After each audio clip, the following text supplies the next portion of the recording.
Hello, Serge here from the Backyard Driving Range. All right, today I want to talk about a student I just had at a golf school in Seattle. His name is Neal. Neal, I'm going to guess, is about 6'1". In my pre-questioning with him before I started working with him, I found out that he'd been playing golf about 40 years, 35, 40 years, and that he'd gotten as low as a 4 handicap, and at that time he was about 7 or an 8. And he found PPGS because in swinging the way he was taught with the big rotations and everything else, that he had developed a really bad back. It was really bugging him and causing a lot of problems.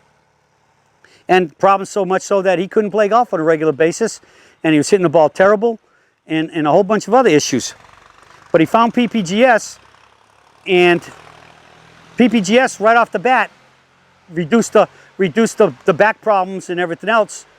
And he was able to stop playing more and hitting the ball better. But it still wasn't that good, so I'm coming to Seattle. He wants to come and see me. So it worked out good.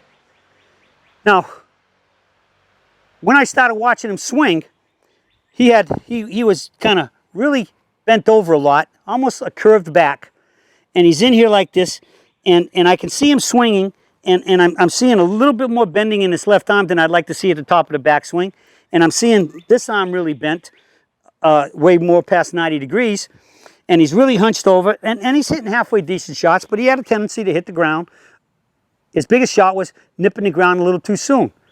And most of the time when he nipped it, it would be like ricochets off the ground. So he'd hit thin shots, which are better than real chunkies that go nowhere. Thins go farther and straighter. So he hit a better shot. So he had somewhat acceptable misses, but for the handicap level he was at the time and what he used to be, it's still not very good at all, or more unacceptable, because you know you're this close. Sometimes that's the worst.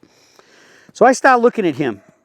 Now, when I'm looking at your setup and everything else in my diagnostic modes, I'm looking at, when I see motion, I'm now looking at it, what's causing that motion?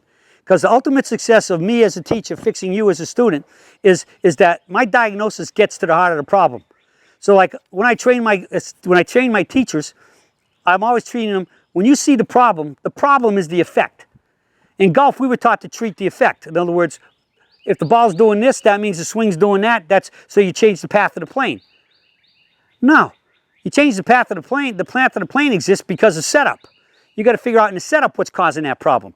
The ball flight's irrelevant at that point to me. All right? Good setup makes a good swing, gives me good ball flight. All right? So I'm looking at Neal and I'm saying, why does all of this happen? And then I'm saying, okay, well, he's hunched, he's crouched, he's scrunched, and he can't seem to be able to get and straighten his arms up enough. So I start and I talk to him, and I find out that he had hurt his arm really bad at one time, and he can't straighten his arm anything more than there. So that means even coming down to impact, his arm can only get to here. It can't get to straight. It can't release the straight. So his brain figured out that he found the amount of bend he had to have where it would straighten out. So now I go from thinking that, okay, I got to stand him up a little bit, get rid of that hunchback. You know, he doesn't need to be a hunchback, you know, like the Notre Dame guy. I got to straighten him up so his arms can straighten. He can't straighten his right arm. So now, what's my only option? And he's been fitted by a pretty good fitter, and these are perfectly fitted clubs, a very expensive set of Muras, which are great, great clubs, some of the purest steel that you could ever want in a golf club. I mean, he's got the best of equipment, but it wasn't the right equipment. So my brain's running through things, just like how I got to take somebody that's all twisted and mangled in their setup and creating all these crazy swing movements, and how I got to move this to this and this, and get him where I need it to get a good path and everything else. I just started thinking, I said, well, I can't stand him up, so what's the only way I can get him up? He's got to have longer clubs. His clubs are too short. We got to do it with the implement. So without saying anything, Doc had finished the lesson, fitting. I called him over and I said, look, I just want you to look at Neal here, and I want your opinion of what you think. I said, I explained to him again. The hunch was because he can't straighten his arm out. And I told Neal, I said, And I didn't tell Doc what my problem, what I thought. And he says, there's only one answer, man. We got to get him longer clubs. I said, brilliant. That's what I just came up, and Neal agrees. All right. So Doc got him. He got his ruler. He measured. Instead of his lead arm to the ground, he measured this one to the ground, which is his right one, which was a trouble one. And he looked at it. Then he put the impact tape on it and had him hitting balls with his present clubs. And he's hitting it way out here on the toe. So they got marks on the bottom that tell you how many from there to get to the middle, how many degrees of lie you got to have. So he came up and he looked at that and he says, from this arm being the farthest from the ground, he says, I think you need to be at least 2 inches over standard and 4 degrees upright. So that's what he prescribed him. And that's just about what I agree with everything there was. So what we did is we got Neal to hold his club about what would be 2 inches over. He had the club there. Now naturally he can't swing too hard from here because it's going to be tough holding it with the right hand. But he stood there and he had 2 or 3 balls and he just pured them.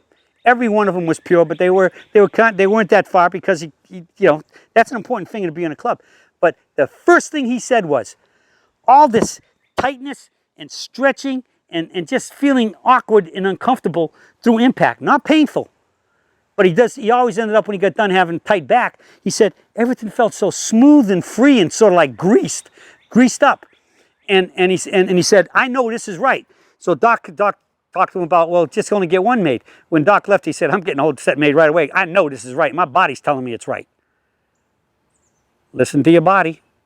All right? So that's the saga of what PPGS can do for you and what some of our PPGS teachers can do, because I've taught them to think this way. And if you can't get in a good posture, then it's time to start looking at your physical issues. And if your physical issues are stopping it, then we got to adjust it with the club. But the club's always still got to be fitted to you. But this is the epitome of how important fitted clubs are for you. In this case, Neal had a very quite big, shall we say, physical liability.